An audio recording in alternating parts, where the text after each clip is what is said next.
Semua cerita di channel ini tidak menjiplak cerita atau karya orang lain. Semua cerita di channel ini murni hasil tulis tangan Mimin sendiri, berdasarkan pengalaman pribadi dan pengalaman dari rekan-rekan yang lain. Jadi mohon dukungannya agar Mimin lebih semangat lagi merangkum cerita horor untuk kalian semua.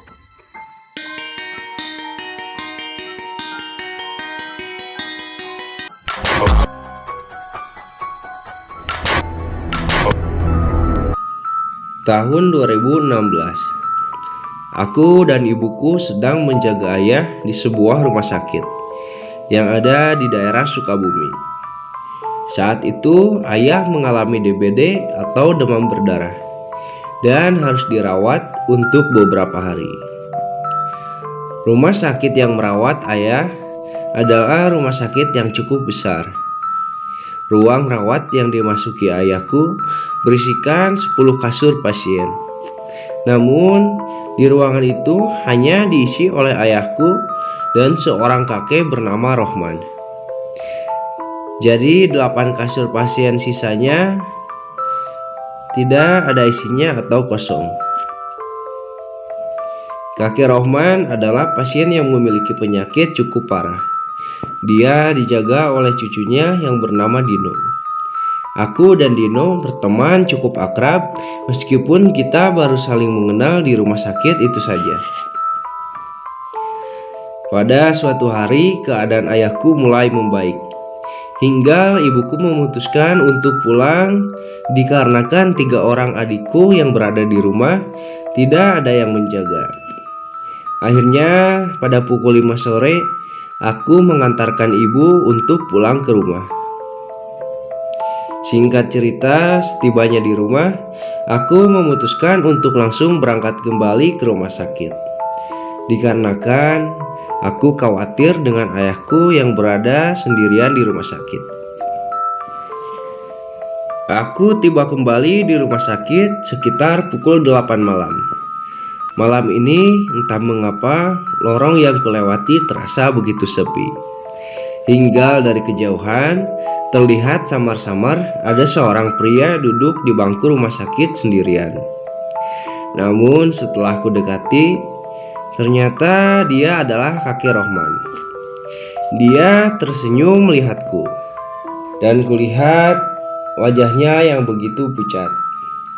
Aku cukup heran melihatnya, karena aku yakin sebelum aku pulang tadi, dia terbaring lemas di atas kasur dengan suara batuk yang begitu kencang.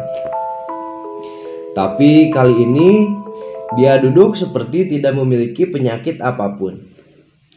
Lalu aku duduk di sampingnya, dan aku pun bertanya, "Kau udah sehat aja, kek?" Namun dia hanya tersenyum.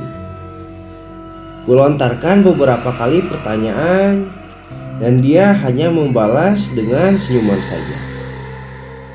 Saat aku ingin mengajaknya kembali ke ruang pasien, tiba-tiba HP yang kupegang mendapatkan sebuah pesan dari Dino. Aku terkejut melihat isi pesan itu. Pesan itu berisikan, "Jal, sorry ya gue pulang duluan. Gua gak sempet pamit, soalnya gua harus ngurus pemakaman kakek Rohman. Soalnya pas lu pulang tadi, kakek gue meninggal." Seketika aku hanya mematung melihat pesan yang kubaca. Ku coba menjauh dari kakek Rohman yang ternyata bukan manusia lagi. Namun sebelum aku berlari, kulihat kembali wajahnya. Ternyata sekarang dia sedang menangis. Dengan langkah 1000, ku berlari sekuat tenaga menuju ruang rawat ayahku. Namun setelah aku tiba, aku malah melihat ayahku sedang bersembunyi menutupi kepalanya dengan bantal. Ku dekati dan ku panggil ayahku, namun ayahku malah mengajak aku keluar dari ruangan itu. Setelah sampai di luar, ternyata bukan hanya aku yang didatangi oleh sosok kakek Rohman. Ayahku berkata kalau semenjak maghrib tadi, ayahku terus-terusan diteror oleh kakek Rohman. Jadi beginilah cerita yang dialami oleh ayahku. Setelah jasad kakek Rohman dibawa pulang, ayahku sendirian berada di ruang perawatan. Karena ayahku merasa kesepian, ayahku pun mencoba memejamkan matanya. Namun saat ayahku hampir tertidur, dia mendengar seperti ada orang yang duduk di kasur bekas almarhum kakek Rohman. Ayahku pun melirik ke arahnya dan ayahku terkejut melihat kakek Rohman yang sedang duduk menatapnya. Ayahku pun berteriak sekencang-kencangnya. Namun saat ayahku ingin berlari, kakinya berat seperti ada yang menahan. Ayahku berteriak, namun teriakannya seperti tak ada yang mendengar.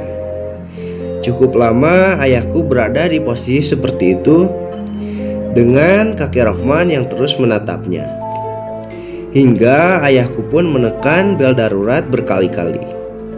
Dan akhirnya terlihat seorang dokter menghampiri ayahku.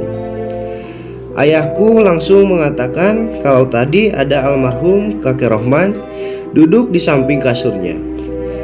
Namun dokter itu malah duduk di salah satu kasur yang ditunjuk oleh ayahku, yaitu kasur bekas almarhum kakek Rohman.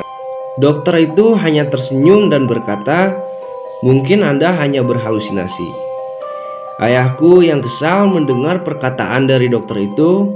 Akhirnya ayahku marah kepada dokter itu. Namun lagi-lagi dokter itu hanya tersenyum sambil menggoyang-goyangkan kakinya di atas kasur bekas almarhum kakek Rohman. Ayahku sangat heran melihatnya, dan tanpa diduga dokter itu berkata, "Kakek Rohman yang mana, Pak? Kakek Rohman kan udah meninggal." "Apa Kakek Rohman yang ini?" Sungguh benar-benar gila. Dokter yang dari tadi duduk, kini dia sudah berubah menjadi sosok kakek Rohman. Setelah selesai bercerita, ayahku dan aku pergi ke ruangan dokter untuk meminta dipindahkan ke ruang rawat yang lain. Dokter itu seperti mengerti kenapa kami ingin pindah. Akhirnya kami disuruh menunggu kembali di ruang sebelumnya, dan dia akan mengurus data-data ayahku, lalu akan menjemput kami untuk pindah. Akhirnya terpaksa kami harus kembali dulu ke ruang rawat sebelumnya. Saat sedang menunggu, tiba-tiba aku mendadak sakit perut. Akhirnya walau takut kupaksakan untuk ke toilet pasien yang ada di ruangan itu. Awalnya semua berjalan dengan lancar, hingga tiba-tiba lampu di toilet itu mati dalam sekejap. Perasaan sudah tidak karuan. Aku yakin ini pasti akan ada gangguan. Tiba-tiba ada yang mengetuk pintu. Namun ada panggilan, ternyata itu ayahku. Saat aku ingin membalas panggilannya, tiba-tiba ayahku berkata, "Iya." Mengapa dia tiba-tiba menjawab iya? Padahal aku sama sekali belum menjawab apapun. Aku berpikir sepertinya ada yang tidak beres. Akhirnya aku cepat-cepat membersihkan diriku. Baru saja aku mengangkat celana dan berdiri, tiba-tiba ada suara bisikan di telingaku. "Antar kakek Jal." Sudah bukan main lagi. Aku langsung lari menerobos pintu kamar mandi. Namun saat aku masuk ke ruangan, tiba-tiba ruangan itu sudah gelap. Aku berlari ke arah pintu dan ternyata sudah terkunci dari luar. Aku pun kebingungan kemana ayahku yang seharusnya ada di ruangan ini. Kini aku sendirian terkunci di ruangan bekas meninggal kakek Rohman. Tiba-tiba lampu semuanya menyala kembali. Namun semuanya menjadi aneh. Tiba-tiba 10 kasur pasien yang kosong kini semua sudah terisi oleh mayat kakek-kakek dan nenek-nenek. Wajah mereka semua hancur dan gosong seperti sudah terbakar. Aku terus mundur menyeret pintu yang tak mungkin bergeser. Tiba-tiba salah satu mayat itu bangun. Iya, dia adalah kakek Rahman. Dia berjalan ke arahku dan dia berkata, "Mau antar atau mau ikut?" Aku pun sudah tak mampu lagi dengan semua kejadian ini. Dalam ketakutan yang begitu dalam, tiba-tiba semua mayat itu tertawa menyeramkan. Aku pun langsung tak sadarkan diri, semua menjadi gelap. Saat aku terbangun, aku sudah ada di sebuah ruangan. Kulihat jendela, ternyata matahari sudah terbit.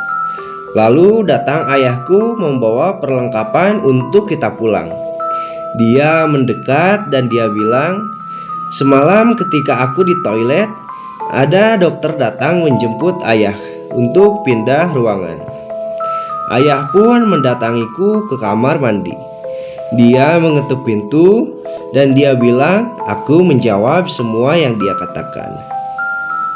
Dan katanya aku malah menyuruh ayah untuk pergi duluan.